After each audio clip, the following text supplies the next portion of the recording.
My name is Orpotonu Chakraborty and today I am going to explain accounting standards.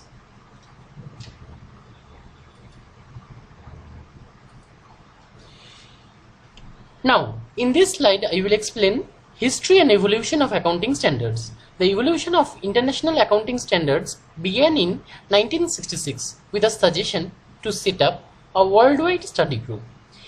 In 1973, the International Accounting Standards Committee (IASC) was set up with the objective of developing accounting standards that would be internationally followed.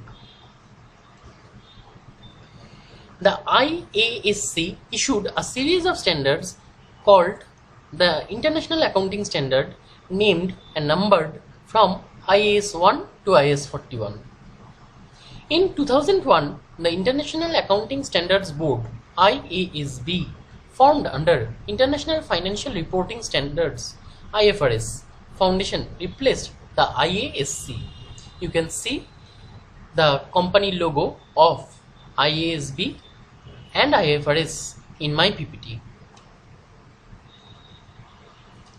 Now, the evolution of accounting standards in India. Recognizing the need to synchronize various accounting policies and practices, the Institute of Chartered Accountants of India constituted Accounting Standards Board (ASB) in April 1997.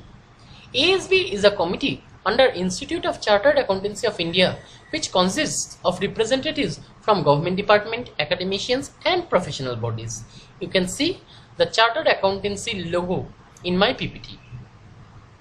The IND-AS, that is Indian Accounting Standard, are named and numbered in the same way as the International Financial Reporting Standards. National Financial Reporting Authority (NFRA) recommend these standards to the Ministry of Corporate Affairs (MCA). MCA has to spell out the accounting standards applicable for companies in India. As on the date, MCA has notified 41 in IND-AS. This shall be applied to all the companies of financial year 2015-16 voluntarily and from 2016-17 on a mandatory basis. Now, in this slide, I will explain financial reporting standards adoption by country. From this slide, we can see that among all the countries in the globe, 129 countries have never followed any financial reporting standards. 30 countries followed international public sector accounting standards directly. 16 countries followed IPSAS indirectly via national accounting standards. 16 countries followed national standards using IPSAS as a reference point. One country followed IFRS directly. 6 countries followed national standards based on IFRS. 58 countries followed other national financial reporting standards. Now, accounting standards by nation. What the accounting standard by nation are called? In Canada, it is called Generally Accepted Accounting Principles. In China, it is called Chinese Accounting Standards. In France, it is called Generally Accepted Accounting Practice. In Germany, it is called Generally Accepted Accounting Practice. In India, it is called Indian Accounting Standards. In Russia, it is called Russian GAAP. GAAP means Generally Accepted Accounting Principles. In United Kingdom, it is called Generally Accepted Accounting Practice. Now, in this slide, there is a chart which shows the name of the accounting standards along with the title of the accounting standards and mandatory for periods commencing on or after, that is the implementation of the accounting standards. Here is a list of AS1 to AS32 with their title and their commencement year. AS1, Disclosure of Accounting Policies. It became effective on and from 1/4/1991 for companies and 1/4/1993 for others. AS2, Valuation of Inventories, effective on 1st April 1999. AS3, Cash Flow Statement. It was effective from 1st April 2001. AS4, Contingencies and Events occurring even after the balance sheet date. It was effective from 1st April 1995. AS5, Net Profit or Loss for the period and prior period items and changes in accounting policies. It became effective on 1st April 1996. In this way, it goes on the list. You can see my list. Now, in the previous slide, I explained few accounting standards, but in this slide, I will explain few accounting standards in detail, not only the names. AS1, Disclosure of Accounting Policies. AS1 issued by the ICAI is mandatory in nature and deals with the disclosure of significant accounting policies followed in preparing and presenting the financial statements.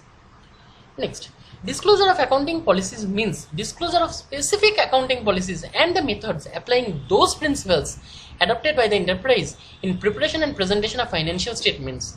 In other words, disclosing the accounting policies, principles, and application methods means disclosing the significant rules followed in preparation and presentation thereof, as these rules are capable of delivering different results and or the state of affairs given in the application of different set of rules. For example, discarding the materiality. AS1 requires the materiality to be considered while selecting the accounting policies. If it is a small size company, a rupees 5,000 spent in stationery item is a huge amount, but if it is a large size company, a stationery item of rupees 5,000 is a negligible amount. So, as per the size of the company, the materiality is decided. AS2, Valuation of Inventories. This accounting standard is applicable to all companies irrespective of their level 1, level 2, level 3. This standard prescribes the accounting treatment for inventories and sets the guidelines to determine the value at which the inventories are carried in their financial statements. Now, how we will value the inventories? Inventory should be valued at the lower of the cost and NRV. Following are the steps for valuation of inventories. Step A, determine the cost of inventories. Step B, determine the net realizable value of inventories. Step C, on comparison between the cost and net realizable value, the lower of the two is considered as the value of inventory. Example, cost is rupees 500, NRV is rupees 300, then inventory as per AS2 is 300. Because I said earlier, the lower of the two, 500 or 300, whichever is lower. AS3, Cash flow statement. Accounting standard 3 deals with the cash flow statement. This accounting standard accounts for information about the changes in cash and cash equivalents of an entity during a particular period. A cash flow statement must depict cash flows within the period and classify them as operating activities, investing activities, financing activities. Companies must prepare and present cash flows from operating, financing as well as investing activities in such a manner that is apt to their business. You can see the format of cash flow statement in my PPT. So how to prepare cash flow? You have to add three things: cash flow from operating activities, cash flow from investing activities, cash flow from financing activities. Now, adding up these two will give you net increase or decrease in cash and cash equivalents. Add all these three and add cash and cash equivalents at the beginning. You will get cash and cash equivalents at the end of the period. In this slide, I will explain AS10, Property, Plant and Equipment. AS10, Property, Plant and Equipment prescribes the accounting treatment for properties, plant and equipment so that the users, both external and internal, of financial statements would recognize and appreciate the information about the investment made by any enterprise in the property. Plant and equipment also helps us to understand the changes in the investment. The cost of property and plant and equipment should be recognized as an asset only if two conditions are satisfied. Number one, it is apparent that the future economic benefits related to such asset would flow to the business and the cost of such asset should be reliably measured. Example, the company constructed fixed assets internally. The cost of construction was material rupees 8 lakhs, labor 2 lakhs. So the cost of fixed asset as per AS10 is rupees 10 lakhs. AS11, the effect of changes in foreign exchange rates. This standard deals with the principal issue with respect to accounting for foreign operations and foreign currency transactions in deciding the exchange rate to be used and the guidance on recognizing the financial effect of changes in exchange rates in their financial statements. At every balance sheet date, all the foreign currency monetary terms must be reported at the closing date. Non-monetary items that are carried in terms of historical cost denominated in foreign currency should be reported. Non-monetary items that are carried at their fair value or similar valuation denominated in foreign currency must be reported at exchange rates. For example, X Limited bought a fixed assets worth rupees 3,000 lakhs and was financed by foreign currency US dollar loan, which is payable in 3 annual installments. The exchange rates were $1 equals to rupees 40, rupees 42.50. Rupees 40 at the beginning and rupees 42.50 at the closing. So computation of exchange difference as per AS10 gives 300 lakhs divided by 40, which gives to $75 lakhs. So the exchange rate equals to $75 lakhs into 42.50 minus 40 equals to Indian rupees 187.50 lakhs. This entire loss of rupees 187.50 lakhs must be charged to profit and loss account for the respective year as per AS11. Now, AS12, accounting for government grants. AS12 deals with the grants given by government but does not cover three things: the accounting for grants which reflect the effect of price changes, assistance by the government other than grants like taxes exemption, participation of government in organizations' ownership. There are two types of grants: accounting for grants as a proportion of total capital in a business and accounting of grants as a proportion of total capital in a business. The total monetary grants are those, non-monetary grants are those which are given in the form of resources such as land, building, that is free of cost. Next grant are treated as a proportion to the capital in a business and are treated as capital reserve and are shown in capital reserve in balance sheet. For example, ABC Limited purchased a machinery for rupees 30 lakhs with a useful life of 5 years. It gets 10 lakhs as a grant from government for this machinery. The gross value of machinery will be shown as rupees 20 lakhs in the balance sheet, not 30 lakhs, because 30 lakhs is the purchase of machinery and government given grant of rupees 10 lakhs. So 20 lakhs will be shown in the balance sheet as per AS12.